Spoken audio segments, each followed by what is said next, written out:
Bé, com hem arribat fins aquí? Des de totes les explicacions que m'estan donant. L'interès polític pel projecte i la premura de temps per aconseguir finançament ha pressionat i impulsat gestions administratives que es troben al límit de la legalitat, arribant a l'aprovació d'un projecte que no encaixa en la realitat de l'entorn on es vol situar. Hi ha un interès polític evident per aquest projecte, i això ho hem vist per la quantitat de polítics influents que s'han apropat a sa vida darrerament, des del president de la Generalitat fins a l'últim director general.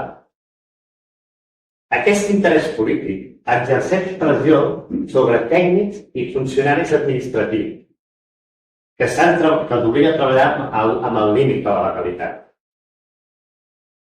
Després, passant-se la responsabilitat entre administracions, això ho estem veient, s'està arribant a l'aprovació d'un projecte que no s'adiu amb la realitat a on anirà a parar.